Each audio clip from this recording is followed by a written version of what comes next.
美国一天到晚嚷嚷中国威胁，一个8000英里以外的国家能威胁美国什么？外交官发言人赵立坚抛出一组数字，霸气质问美国，谁才是麻烦制造者？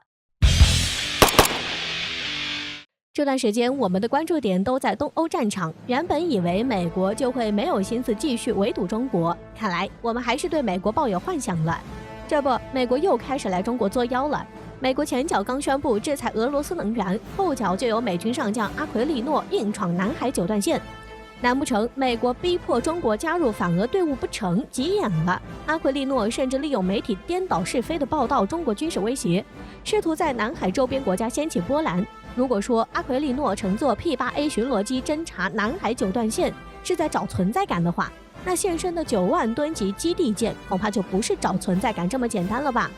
除此之外，美国最近在中国的动作可不少。前不久，美军才和日本、澳大利亚、法国在中国周边海域展开3海联动的联合作战演练。美国这才刚忙完，又马不停蹄地准备和菲律宾在南海举行30年来规模最大的代号为“肩并肩”的联合军演。据了解，这次投入的兵力多达8900人，而且还是针对大陆的军事演习。看来美国就是见不得南海风平浪静。现在美国已经不满足于制造南海周边国家的紧张气氛，再从近期美国方面的这一系列军事动作来看，显然军事威慑和作战准备都是同步推进的。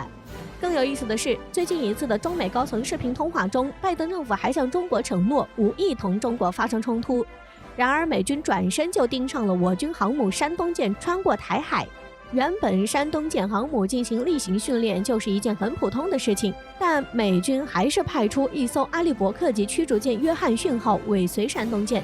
谁都知道夜猫子进宅无事不来，果然还没等到我国就此事向美国讨个说法，就被美国恶人先告状，还称山东舰在中美元首会晤期间通航该海域属于挑衅行为，美国军队不得已选择尾随。不得不说，美国一天到晚嚷嚷中国威胁，这种贼喊捉贼的行为实在是太过于霸道了。咱们中国人也不是吓大的，要知道我们中国人可绝对不会允许美国人在我们的地盘上立牌坊。这一次，我们外交官赵立坚不再是用漫画，而是用冰冷冷的数字去揭穿美国的真面目。我国外交部发言人赵立坚对此发推特质问美国：中国作为一个8300英里外的非区域外国家，能威胁美国什么呢？2021年，美国在南海部署了4个航母战斗群，出动1200架次侦察机，几乎每天都有侦察船出动。谁才是南海的麻烦制造者？我想大家已经不言而喻了吧？若不是我国一直坚持和平外交原则，恐怕东风导弹一出场就没有美国说话的份了。我国的航母杀手东风 2D， 仅只需要1枚东风 2D 就能使美国的航母失去使用价值，就算不沉也会报废。